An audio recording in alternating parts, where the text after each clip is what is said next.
கிரவுண்டில் ஓட போலாமா? Welcome to day 16 of doing 75 days hard challenge to enter Jan 2026 is my stronger version. ஒன்று மட்டும் தெரிஞ்சு போச்சு, டேன் ஆகி ஆள் அடையாளமே தெரியாமல் மாற போறேன்னு. ஓடி நடந்து ஓடின்னு மாறி 45 மினிட்ஸ் ஃபர்ஸ்ட் ஒர்க் அவுட்டை முடிச்சுட்டு திரும்ப வரப்போ ரோர சர்வீஸ் விட்டாச்சு. ஆல்ரெடி எல்லாத்தையும் மீல் ப்ரெப் பண்ணி வச்சதுனால டக்குன்னு எடுத்து சாப்பிட வசதியாக இருக்கா. சட்டு புட்டுன்னு எல்லாத்தையும் சாப்பிட்டு முடிச்சுட்டு செகண்ட் ஒர்க் அவுட்கான நேரம் சுமோ ஸ்குவாட்ல படிப்படியாக ஏறி 10 kgs வரைக்கும் வந்தாச்சு. லெக் ப்ரெஸ் பண்ணிட்டு இருக்கப்போ ஒருத்தன் அங்கிட்டு இங்கிட்டு நடக்க பிளேட்ஸ்க்காக வெயிட் பண்ணுறீங்களா நான் கேட்க ஹெட்ஃபோன்ஸ் போட்டிருந்தனால நான் ஹெல்ப் கேட்குறேன்னு நினச்சிட்டு அவங்க தூக்க நாட்டில் இருக்க நல்லவங்க எல்லாம் என்ன சுற்றி தான் இருக்காங்கன்னு ஒரே புரிச்சு போயிட்டேன். லெக்கல் 32 kg போடுறதுக்கே ஆனந்தப்பட்டு இருந்தேன்.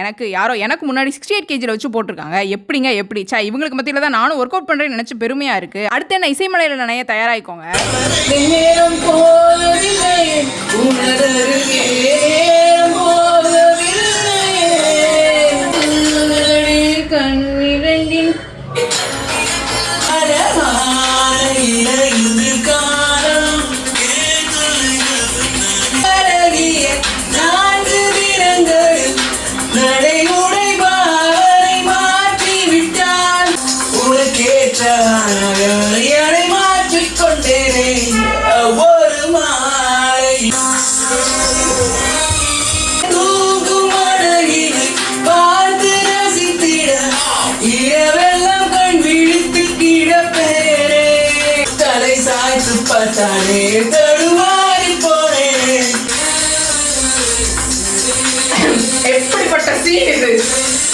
ஆனா ஆள் இருக்கவங்க கூட இவ்வளவு ஆழமா ஃபீல் பண்ண மாட்டாங்கன்னு நினைச்சிட்டே செஞ்சதை சாப்பிட்டு பாக்குற நேரம் வந்துருச்சு.